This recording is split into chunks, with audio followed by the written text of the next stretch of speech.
আকাশবাণী খবর পড়ছি সুদীপ বসু। এখনকার বিশেষ বিশেষ খবর হলো, অসম সফরের দ্বিতীয় দিনে প্রধানমন্ত্রী নরেন্দ্র মোদী আজ অসমের শিলচরে এক উচ্চ প্রকল্পের ভিত্তিপ্রস্তর স্থাপন করবেন। পশ্চিমবঙ্গ সফরে এসে 18,680 কোটি টাকার বিভিন্ন উন্নয়নমূলক প্রকল্পের উদ্বোধন ও শিলান্যাস করবেন তিনি। লোকসভায় গতকাল অতিরিক্ত ব্যয় মঞ্জুরের দাবি গৃহীত হয়েছে। হরমুজ প্রণালী দিয়ে ভারত খুব শীঘ্রই নিরাপদে জাহাজ চলাচলের পথ পেতে পারে বলে ভারতে নিযুক্ত ইরানের রাষ্ট্রদূত জানিয়েছেন। সুপ্রিম কোর্টের নির্দেশ মতো পশ্চিমবঙ্গে এসআইআর এর আওতায় প্রথম সাপ্লিমেন্টারি ভোটার তালিকা আগামী সপ্তাহে প্রকাশিত হতে পারে। ভারতের তরুণ মান্নেপল্লী সুইস ওপেন ব্যাডমিন্টনের কোয়ার্টার ফাইনালে। আসছি বিস্তারিত খবরে। অসম সফরের দ্বিতীয় দিনে প্রধানমন্ত্রী নরেন্দ্র মোদী আজ শিলচরে 23,550 কোটি টাকা মূল্যের বিভিন্ন প্রকল্পের ভিত্তিপ্রস্তর স্থাপন করবেন। অম্বিকাপুরে তিনি 3টি প্রকল্পের ভূমি পূজন করবেন। এগুলি হল 22,864 কোটি টাকার শিলচর হাই স্পিড করিডোর, 565 কোটি টাকা ব্যয় শিলচর টাউন ফ্লাইওভার এবং পাথরকান্দি কৃষি কলেজ। এর জন্য ব্যয় হবে 122 কোটি টাকা। প্রধানমন্ত্রী সফরের পর মুখ্যমন্ত্রী হিমন্ত বিশ্ব শর্মা শ্রীকোনায় বরাকবাসীর জন্য নির্মিত মিনি সচিবালয়ের উদ্বোধন করবেন। এরপর দারগাকোনার মিঠাপানিতে নগর আবাসন দপ্তরের কনভেনশন সেন্টারের উদ্বোধন করবেন তিনি। গতকাল গুয়াহাটিতে জনসভায় প্রধানমন্ত্রী কৃষকদের আয় বৃদ্ধি এবং কৃষি আধুনিকীকরণে এনডিএ সরকারের অঙ্গীকার পুনর্ব্যক্ত করেছেন। তিনি 9,32,00,000 কৃষকের জন্য পিএম কিষাণ প্রকল্পের 22তম কিস্তি প্রদান করেন এবং প্রায় 19,680 কোটি টাকার একাধিক উন্নয়ন প্রকল্পের উদ্বোধন করেন। बीते 11 वर्षों में देश के किसान के इर्द गिर्द बीजेपी एनडीए सरकार ने एक मजबूत सुरक्षा कवच बना है।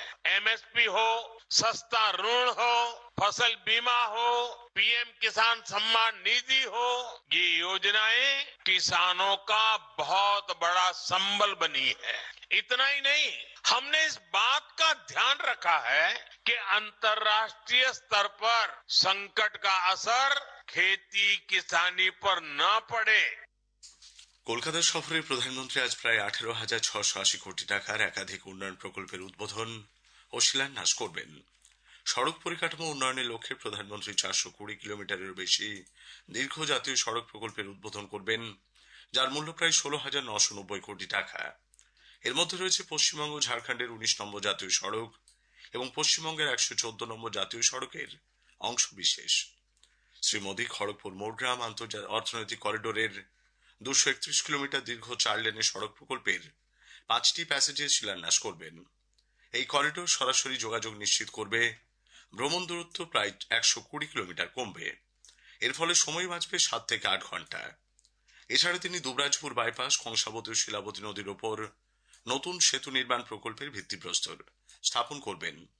জাহাজ চলাচল ও বন্দর খাতে প্রধানমন্ত্রী হলদিয়া ডক কমপ্লেক্সের 2 নম্বর বার্থের আধুনিকীকরণ প্রকল্পের উদ্বোধন করবেন। তিনি খিদিরপুর ডকের পুনরুজ্জীবন প্রকল্পেরও সূচনা করবেন। রেল পরিকাঠামো উন্নয়নের লক্ষ্যে তিনি পুরুলিয়া আনন্দবিহার টার্মিনাল এক্সপ্রেস ট্রেনের যাত্রার সূচনা করবেন। অমৃত স্টেশন প্রকল্পের আওতায় 6টি পুনর্নির্মিত রেল স্টেশনের উদ্বোধন করবেন প্রধানমন্ত্রী। এই উদ্যোগগুলি পূর্ব ভারতের পরিকাঠামো সংযোগ এবং অর্থনৈতিক বৃদ্ধিতে সরকারের অঙ্গীকারকে প্রতিফলিত করে। প্রধানমন্ত্রী কলকাতায় বিজেপির রাজনৈতিক সমাবেশেও ভাষণ দেবেন। আসন্ন বিধানসভা নির্বাচনের দিকে তাকিয়ে বিজেপির পরিবর্তন যাত্রা কর্মসূচির সমাপ্তি উপলক্ষে এই জনসভার আয়োজন করা হয়েছে। লোকসভায় গতকাল 2025-26 অতিরিক্ত ব্যয় অনুমোদনের দাবি গৃহীত হয়েছে। এর আওতায় সরকার 2,81,000 কোটি টাকার অতিরিক্ত খরচের দাবি জানিয়েছে। এ সংক্রান্ত আলোচনায় অংশ নিয়ে অর্থমন্ত্রী নির্মলা সীতারামন বলেন, সরকার বর্তমান বিশ্ব প্রেক্ষাপটে দেশের অর্থনীতিকে আরো স্থিতিশীল করে তুলতে বিভিন্ন ব্যবস্থা নিচ্ছে। রাষ্ট্রপতি দ্রৌপদী মুর্মু বলেছেন, দিব্যাঙ্গজনেরা দেশের উন্নয়নে এক গুরুত্বপূর্ণ ভূমিকা পালন করতে চলেছে। গতকাল নতুন দিল্লিতে পার্পল ফেস্টে যোগ দিয়ে রাষ্ট্রপতি বলেন, এই উৎসব দিব্যাঙ্গদের দক্ষতাকেই তুলে ধরছে। प्रधानमंत्री दिव्यांग केंद्रों के माध्यम से उपलब्ध कराया जा रहा है इसको उपकरण लाखों लोगों को स्वतंत्रता और आत्मविश्वास के साथ जीवन जीने का सहायता कर रहे हैं। 2047 तक विकसित भारत के सामूहिक लक्ष्यों को साथ आगे बढ़ा रहे हैं। इस यात्रा में हमारे दिव्यांगजन भी बराबर की भागीदारी है। ভারতে নিযুক্ত ইরানের রাষ্ট্রদূত মোহাম্মদ ফাতালি হরমুজ প্রণালী দিয়ে ভারত খুব শীঘ্রই নিরাপদ জাহাজ চলাচলের পথ পেতে পারে বলে আভাস দিয়েছেন। নতুন দিল্লিতে সংবাদ মাধ্যমের সঙ্গে কথা বলতে গিয়ে তিনি বলেন, ভারত ইরানের বন্ধু, তাই ইরান ভারতীয় জাহাজগুলিকে বেরিয়ে যেতে দিতে পারে বলে তিনি আশা প্রকাশ করেন। রাষ্ট্রদূত আরও বলেন, ইরান বিশ্বাস করে দুদেশের মধ্যে পারস্পরিক আগ্রহের বিভিন্ন বিষয় রয়েছে। উল্লেখ্য, পশ্চিম এশিয়ার বর্তমান পরিস্থিতিতে বেশ কিছু ভারতীয় জাহাজ হরমুজ প্রণালীতে আটকে রয়েছে। পশ্চিম এশিয়ার বর্তমান পরিস্থিতির মধ্যে জ্বালানি ও পণ্যের অবাধ চলাচলের বিষয়ে ভারত ইরানের সঙ্গে বিস্তারিত আলোচনা করেছে। পশ্চিম এশিয়ার সাম্প্রতিক ঘটনাবলী নিয়ে বিদেশ মুখপাত্র রণধীর জয়সওয়াল বলেন যে প্রধানমন্ত্রী নরেন্দ্র মোদী বৃহস্পতিবার ইরানের রাষ্ট্রপতি ডক্টর মাসুদ পেজেশকিয়ানের সঙ্গে আলোচনায় ভারতীয় নাগরিকদের নিরাপত্তা ও কল্যাণের উপর জোর দিয়েছেন। ভারত ফের জানিয়েছে যে সমস্ত সমস্যা আলোচনা ও কূটনীতির মাধ্যমে সমাধান করা উচিত। प्रधानमंत्री ने अपनी बातचीत के दौरान हमारी जो प्राथमिकता है भारतीय नागरिकों को लेकर, उनकी सुरक्षा को लेकर, उनके हित को लेकर, इसके बारे में उजागर किया। साथ ही साथ उन्होंने जो महत्व है ऊर्जा और सामग्री के पारगमन का, इसके बारे में भी उन्होंने उल्लेख किया। और साथ ही साथ जो हम लोगों की पोजीशन, जो हमारा पक्ष है भारत का, कि डायलॉग और डिप्लोमेसी यानी कि संवाद और राजनीति का रास्ता लेकर लोग आगे बढ़े ताकि कॉन्फ्लिक्ट है उसको खत्म किया जाए जल्द से जल्द। পেট্রোলিয়াম ও প্রাকৃতিক গ্যাস মন্ত্রকের যুগ্ম সচিব সুজাতা শর্মা বলেছেন, ভারত পেট্রোল ও ডিজেল উৎপাদনে স্বয়ংসম্পূর্ণ, সমস্ত শোধনাগার 100% ক্ষমতায় কাজ করছে বলে তিনি জানান। नेचुरल गैस ऑर्डर 9 मार्च 2026 को जो इशू हुआ था, उसमें कई सेक्टर्स को प्रायोरिटाइज किया गया है और उसी ऑर्डर के क्रम में पीएनजी डोमेस्टिक सप्लाई और सीएनजी को बिना किसी कट के पीएनजी सप्लाई इंश्योर की जा रही है। भारत सरकार का ये प्रयत्न है कि जिनको अभी एलपीजी सप्लाई की वजह से जो दिक्कत का सामना करना पड़ रहा है, उन सभी उपभोक्ताओं से हमारी अपील है कि वो भी लोकल एरिया के सीजीडी नेटवर्क से बात करें और पीएनजी कनेक्शन लें। খবর শুনছেন আকাশবাণী থেকে। আমাদের সংবাদ শোনা যাচ্ছে ইউটিউব চ্যানেল আকাশবাণী সংবাদ বাংলা, ফেসবুক ও ইনস্টাগ্রাম আকাশবাণী সংবাদ কলকাতা এবং এক্স হ্যান্ডেল এআইআর নিউজ কলকাতাতে। সুপ্রিম কোর্টের নির্দেশ মতো পশ্চিমবঙ্গে এসআইআর এর আওতায় প্রথম সাপ্লিমেন্টারি ভোটার তালিকা আগামী সপ্তাহে প্রকাশিত হতে পারে। নির্বাচন কমিশন সূত্রে জানা গেছে, প্রাথমিক তালিকায় প্রায় 60 লক্ষ নাম বিবেচনাধীন ছিল। এর মধ্যে প্রায় 15 লক্ষ নাম ইতোমধ্যে নিষ্পত্তি হয়েছে। যাদের নাম অতিরিক্ত তালিকায় থাকবে না, তাদের আবেদন সুপ্রিম কোর্টের নির্দেশে গঠিত ট্রাইব্যুনালে শোনা হবে।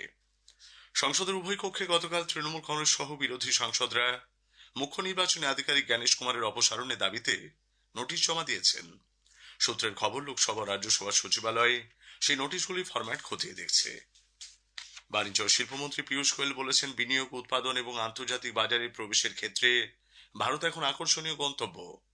নেক্সট শিখর সম্মেলনে বক্তব্য রাখতে গিয়ে গতকাল তিনি বলেন, সাম্প্রতিক বছরগুলোতে ভারতের সঙ্গে সম্পাদিত মুক্ত বাণিজ্য চুক্তি নতুন বিনিয়োগের সুযোগ তৈরি করছে। নির্বাচনের পর ভারতের সঙ্গে সম্পর্ক আরও মজবুত হবে বলে নেপালের রাষ্ট্রদূত শঙ্কর প্রসাদ শর্মা দৃঢ় প্রত্যয় ব্যক্ত করেছেন। নেপালি সংসদে নির্বাচন শান্তিপূর্ণ পরিবেশে সম্পন্ন হয়েছে, যা দেশের স্থিতিশীল গণতান্ত্রিক ব্যবস্থাকে প্রতিফলিত করে বলে তিনি মন্তব্য করেছেন। ভারতের তরুণ মন্নেপালি সুইস ওপেন ব্যাডমিন্টনের কোয়ার্টার ফাইনালে পৌঁছেছেন। পুরুষদের সিঙ্গলসের রাউন্ড অফ 16 ম্যাচে গতকাল মন্নেপাল্লি মালয়েশিয়ার জাস্টিন হকে 21-14, 22-20 গেমে হারিয়ে শেষ 8-এ পৌঁছন। All India Football Federation AIFF এর প্রাক্তন সাধারণ সম্পাদক কুশল দাসের জীবনাবসান হয়েছে। বয়স হয়েছিল 66 বছর।